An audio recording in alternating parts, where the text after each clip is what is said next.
When you're traveling, it's harder to pack when you're going to colder places during colder months because there's just more stuff that you have to carry.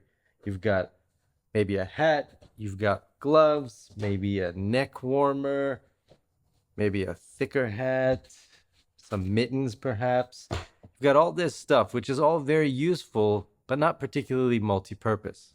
And that's just the smaller things. But the biggest thing you're going to be carrying in the colder months is going to be a jacket. But what if there was a jacket that you could use across a variety of different climates, like a cool spring day or the dead of winter? What if there was a jacket that could do it all? Well, the Northface Thermoball Eco Triclimate is meant to be just that, a Swiss Army knife of jackets that's going to be helpful in cool, cold, and freezing conditions. Hi everybody, foXnoMad here, and today I want to help you travel smarter with my review of the Northface Triclimate jacket. It's one I've been wearing for the last few months, from snowy mountaintops to cool fall days, and there's a lot I've learned about this jacket that I want to share with you, some of the strengths of its design, and some of the quirks of its design that you should know if you're going to buy this jacket. The Northface Thermoball Eco Triclimate is actually two jackets that are zippered and snapped together. The exterior-most component is the shell and comes in a variety of different colors like gray, navy black, and this fiery red. I like how vibrant this red is, and it really stands out in bright light, like when you're on the top of a snowy mountain on a sunny day. And in most of the color options, the North Face logo is a slightly darker tone of the main color, so it blends in subtly and doesn't have this loud North Face logo that sticks out, which I'm not a fan of, and if you're not a fan of, then you'll like this straight, basically red on red look. The North Face doesn't do the same thing when it comes to the interior Thermoball, but we'll get to that in a minute. The outer shell is waterproof and also wind resistant, though it's not windproof. In both cases, the shell does a good job of protecting you in chilly conditions. When the wind really kicks up, you hardly feel the cold. Even in strong winds of up to 40 kph, the air never got through this jacket, and I didn't feel any colder than when the air was stable. Water from rain and snow is wicked away, and you can be comfortable in the fact that even in a strong downpour, it won't overwhelm the outer shell. Although the shell is simple, the North Face have added some features to keep it light and minimal, but also useful in more than one weather condition. First, there's the hood, which has an adjustable drawstring and Velcro on the cuffs that allow you to adjust the sleeves to a tighter or looser fit. One thing about the sleeve though is if you're wearing a watch or a smartwatch, the stitching around the armpit tends to catch on the watch's band, so you have to put the jacket on in a very specific way to prevent it from catching. Basically, you've got to sort of have your watch arm face all the way up toward the ceiling and let the sleeve fall on it or over it, rather than just putting it on horizontally like you would any other jacket. It's a minor thing, but if you wear a smartwatch, it's going to change how you put on the Triclimate, at least on one of your arms. There are also adjustment straps around the bottom of the Triclimate, which is useful if you notice it's a little bit loose and you feel like a breeze is getting under the shell. You can just tighten it up and adjust it to your specific fit.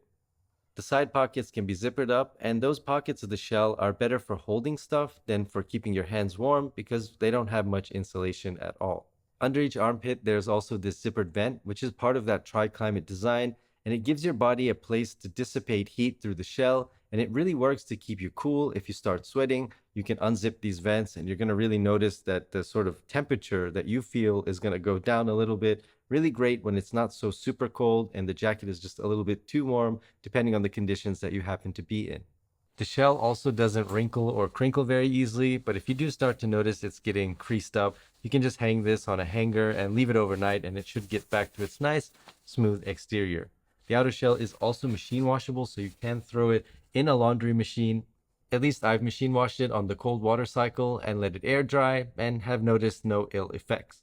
It still retains its waterproofing, though after several more washes, it might be a good idea to apply a coating like Nix Wax just for a touch-up.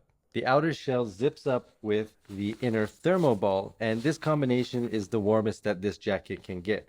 Now, you get a lot of the insulation, most of the insulation from the Thermoball on the inside, but you get the wind and waterproofing from the outside exterior shell. But on days where it's not quite as cold or you don't need as much protection from the temperature, you can just unzip the Thermoball. It comes out here, unclip its cuffs from the sleeves, and you're gonna get a whole separate jacket. Now, what is kind of weird is North Face didn't decide to put a clip between the outer shell collar and the collar of the Thermoball. So if you just hold, even though it's zipped up, you just hold it from the Thermoball, it gets this sort of unnatural hang that you can see there, and I mean, it doesn't affect the functionality of the jacket. It just looks kind of weird when you hold it like this, or if you just hold it by the shelf, the Thermoball just kind of hangs like that. But I don't know why they didn't do that. I would have preferred just one little attachment up here, so it would just be easier to hold and just look nicer. But anyway, minor gripe, just a kind of a weird design quirk. Otherwise, to detach the shell, you unzip and unclip the cuff buttons, and now you have a fairly standard style looking light puffer Northface jacket. It's thin, but don't underestimate how warm the insulation is. I've been surprised, even in chillier temperatures, how warm this jacket can keep you.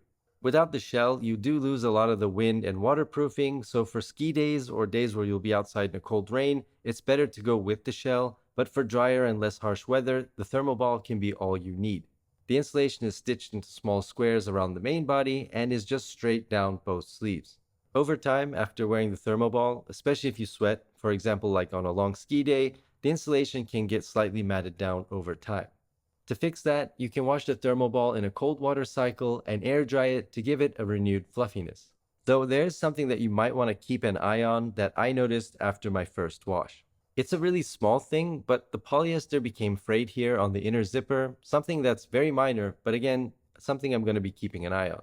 I'll update this video with the road tested review of the Northface Triclimate Eco Thermoball jacket. And basically, Road Tested is a series where I test a product over a very long period of time. We're talking months or years to let you know how well it's held up, to let you know how durable it is. So make sure that you're subscribed if you want to see that follow-up Road Tested review of this jacket.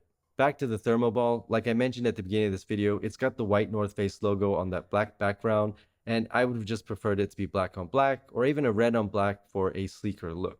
It's also worth mentioning you can mix and match these Thermoballs, so if you've got a couple of them that you want to change the color of the interior, or the one that you're using gets old or worn out or damaged in some way, you can swap those out with another Thermoball and keep the same shell.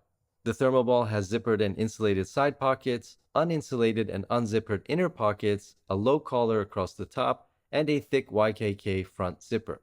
And one of the zippers on the Thermoball goes around 360, so when it's just in the Thermoball, it zips up nicely in the front, and then when you're attaching it to the shell, you can flip it around to the back to make it easier to zip up on the other side. Finally, as an added bonus, the Thermoball rolls up and you can force any extra air out of the insulation to compress it really down small so it fits nicely into a bag or suitcase. To me, if you're looking for one jacket to rule them all, maybe you're traveling and you don't want to carry a bunch of different jackets, you want to really focus down on one sort of minimal packing style, or maybe just don't want a whole bunch of jackets and winter clothes in your house because maybe the winters where you live aren't super harsh, maybe they're just only a couple of really cold days. There are a lot of cool days, but there might be those cold days.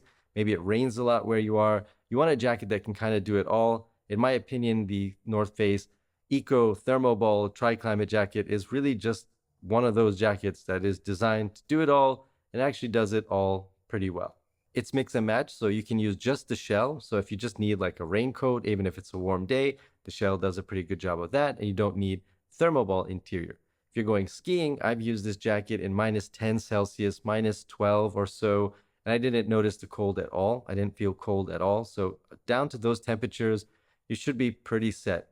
Now, if you're going skiing somewhere where it gets a lot colder, or you're traveling somewhere where it gets a lot colder than -10 or 12 or 15 Celsius, then you're probably going to want a thicker jacket, one that's going to give you more insulation and more protection against the elements. Or maybe you're somebody who just tends to run colder, so you tend to feel cold more. So for me, for example, I don't get cold easily, so this jacket I think probably would do me fine, even colder temperatures. But if you're somebody who runs a little bit colder, you might want something that's a little bit thicker. So this jacket might not be the best jacket for you for the absolute coldest conditions.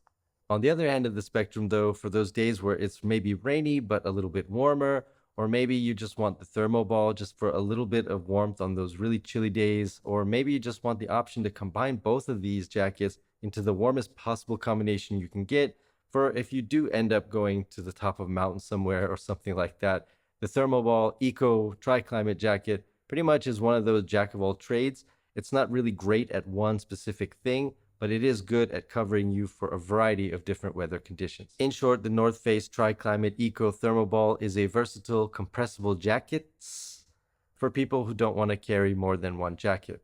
That's my review of the North Face Eco Thermo Triclimate You get the idea. That's my review of this jacket. Let me know if you have any questions down in the comments below. And while you're down there, hit the like and subscribe buttons. I'll have new videos for you every week, and I'll see you in the next video.